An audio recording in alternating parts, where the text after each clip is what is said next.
28 సంవత్సరాల experience, evidence based గల ఆయుర్వేదిక multi speciality hospital KSUC hospital మన హైదరాబాద్‌లో. Welcome to Suman TV. విశాఖపట్నంలో అంటే మన విశాఖపట్నంలో బీచ్ రోడ్‌లో అంతర్జాతీయ నౌకా విన్యాసాలు చాలా చక్కగా జరుగుతూ ఉన్నాయి. 15-20 వరకి విశాఖపట్నంలో ఆంక్షలు విధించారు బీచ్ రోడ్‌లో.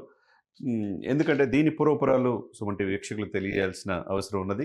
మూలాల్లోకి వెళ్తే గనక మనకి ఆర్మీ, నేవీ, ఎయిర్ ఫోర్స్ త్రివిధ దళాల విన్యాసం 10 సంవత్సరాల క్రితం 2016లో జరిగింది విశాఖపట్నంలో. ఆ తర్వాత 2026లో 10 ఇయర్స్ తర్వాత దాదాపు 110 దేశాల యుద్ధ విన్యాసాల కేంద్రంగా విశాఖ కేంద్రంగా జరుగుతున్నాయంటే దాన్ని బట్టి మనం చూసుకోవచ్చు. అంటే మన దేశంతో సత్సంబంధాలున్న దేశాలు కావచ్చు, సముద్ర యొక్క విన్యాసాల్లో రాష్ట్రపతి గారిని ప్రత్యేకంగా చీఫ్ గెస్ట్‌గా పిలవడం జరిగింది. దీంతో పాటుగా ఆంధ్రప్రదేశ్‌లో జరుగుతుంది కాబట్టి ఆంధ్రప్రదేశ్ చీఫ్ మినిస్టర్ చంద్రబాబు నాయుడు గారిని, deputy chief minister Pawan Kalyan గారిని, గవర్నర్ గారిని, చీఫ్ జస్టిస్ గారిని అందరిని పిలవటం చాలా కనుల విందుగా జరుగుతా ఉంది.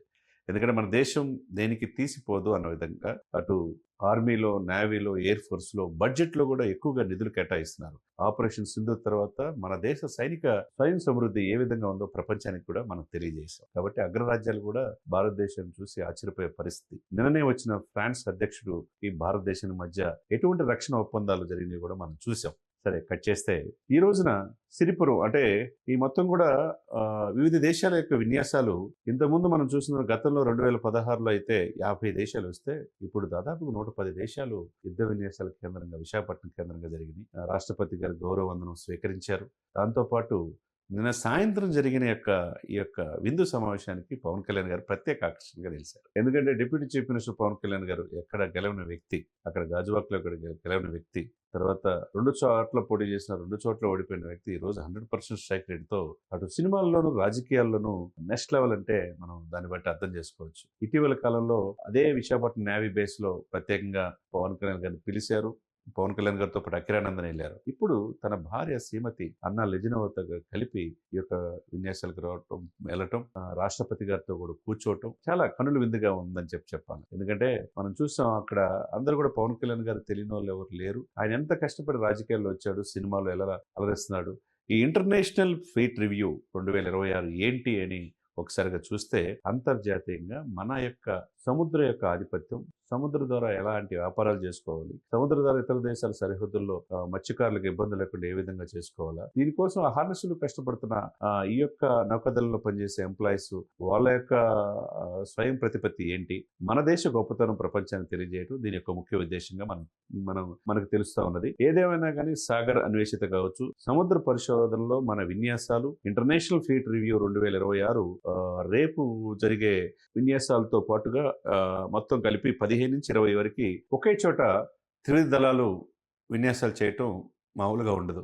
ఎందుకంటే 32,87,263 చదరపు కిలోమీటర్ల విస్తీర్ణం ఉన్న భారతదేశం గొప్ప దేశం.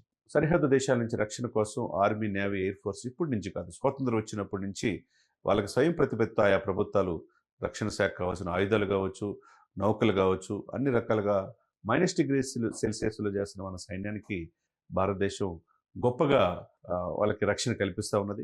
ఇప్పుడు జరిగే ఈ విశాఖపట్నంలో ట్రీట్ మన ఆంధ్రప్రదేశ్లో జరగటం, ఆంధ్రప్రదేశ్ ఒకవైపు నిన్నే బిల్ గేట్స్ వచ్చి వెళ్ళటం జరిగింది.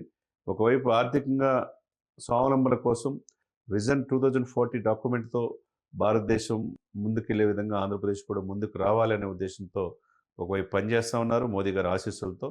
ఇప్పుడు ఇటువంటి అంతర్జాతీయ ఉత్సవాలు దాదాపు 110 దేశాలు నౌకాదళ విన్యాసాలు కావచ్చు, కవాతు కావచ్చు, నెక్స్ట్ లెవెల్ అని చెప్పాలి. ఇది చరిత్రలో నిలిచిపోతుందని అందరూ చెప్తున్నమాట. ఏదేమైనా కానీ విశాఖపట్నం ఒక పిక్నిక్ స్పాట్. ఆ బీచ్లు కావచ్చు, సముద్ర తీర ప్రాంతం కావచ్చు. గుజరాత్ తర్వాత అంత తీర ప్రాంతం 974 కిలోమీటర్ల తీర ప్రాంతం ఉంది ఏది అంటే ఒక ఆంధ్రప్రదేశ్ మాత్రమే. మరి విశాఖ తీరం నుంచి అప్పుడు కృష్ణపట్నం వరకు చూసుకుంటే నౌకల ద్వారా ఎగుమతులు, దిగుమతులు జరుగుతున్నాయి. తర్వాత చాలా ఇతర దేశాల మధ్య ద్వైపాక్షిక సంబంధాలు ఈ యొక్క సముద్ర మార్గం ద్వారా ఎక్కువగా జరుగుతూ ఉంటాయి.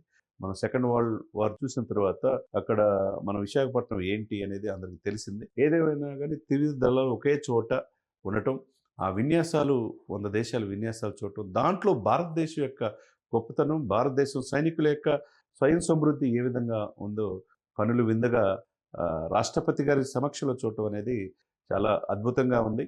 అదేవిధంగా నేను ఇందాక చెప్పినట్టుగా మార్నింగ్ సెషన్స్ రాష్ట్రపతి గారి గౌరవ వందనంతో చంద్రబాబు నాయుడు గారు, పవన్ కళ్యాణ్ గారు పాల్గొన్నారు. ఈవినింగ్ సెషన్స్ విందు కార్యక్రమంలో అన్నా లెజినోవాతో కలిపి deputy chief minister Pawan Kalyan garu కుటుంబ సమేతంగా పాల్గొనడం ఏదైతే ఉందో చాలా చక్కగా ఉంది. Army, navy, air force officers కూడా వాళ్ళందరితో కూడా కలిసి ఫోటోలు దిగారు.